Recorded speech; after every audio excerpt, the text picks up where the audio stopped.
Il est des émotions bavardes qui se disent avec des mots, et d'autres, plus silencieuses, que seul un dessin parvient à esquisser. Pour Ger Boston, artiste néerlandais né en 1947 à Maastricht, c'est une évidence. La tradition dans laquelle s'inscrivent ces dessins est bien antérieure à notre époque, et, à cet égard, ils se sont proches des dessinateurs des grottes préhistoriques. Créer un sentiment de monumentalité et éblouir des milliers d'années plus tard, voilà le défi que se donne l'artiste. Pour l'heure, ces dessins s'affichent sur les murs de la Fondation Custodia à Paris. Une exposition qui sonde la condition humaine avec un sens aigu de la théâtralité.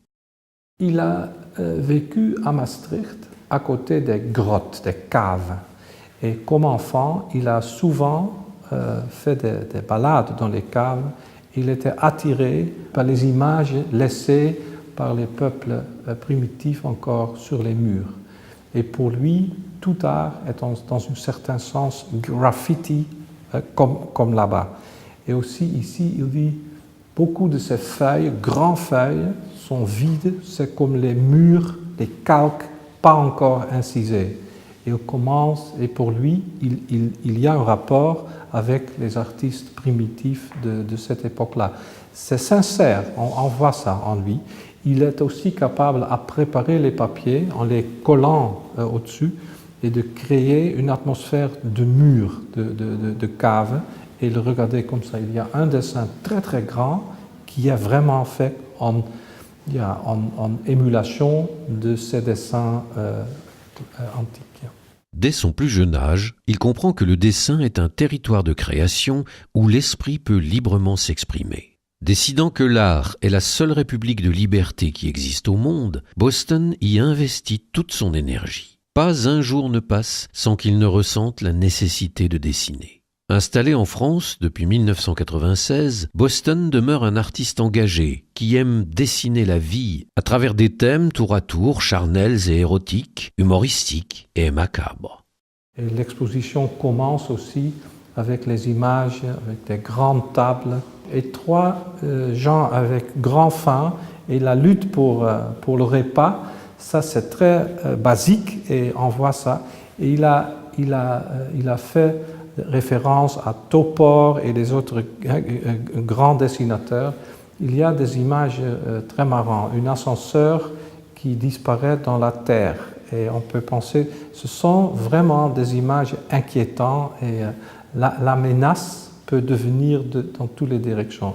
Il y a une salle ici dédiée à des météorites, alors des pierres qui tombent de l'univers et qui peuvent te surprendre tout le temps. Ça, c'est proverbial pour lui, pour les menaces qui sont autour de nous en général. Aussi, de la côté des êtres humains, on peut penser qu'on est ami avec quelqu'un, mais tout d'un coup, tout peut changer. Et ça, c'est son credo. Pour exprimer sa vision, Boston ressent le besoin de rester sobre. C'est pourquoi il ne dessine qu'à l'encre noire, couleur dans laquelle il perçoit une infinité de nuances. Si on voit dans son atelier, s'il met la production de dessins sur le parquet, sur la terre, c'est impressionnant. Ça commence dans les années 60 avec les dessins exécutés en pinceau et très détaillés, et ça devient de plus en plus libre. Mais très contrôlé au même moment. Il a développé une technique qui donne l'impression d'être jeté sur le papier, mais tout est contrôlé. Il travaille très net, très hygiénique, très propre, mais l'encre est à la base de son intérêt. Il a embrassé ce médium et aussi, encore jusqu'à aujourd'hui, comme Apelles disait, pas un jour sans ligne, pour lui c'est vraiment comme ça, il dessine tous les jours. Si pour Ger Boston, la vie est un voyage où chaque rencontre permet de se définir, ses œuvres ne manquent pas de rappeler que l'homme est au centre de tout. Il présente le genre humain dans tous ses aspects et de dire « ecce homo », c'est vraiment ce qu'il aime bien, je pense. C'est ça, dans son esprit, dans son avis, ce qu'il faut faire comme artiste, et c'est ça que pour lui, est un fil rouge dans toutes ses productions.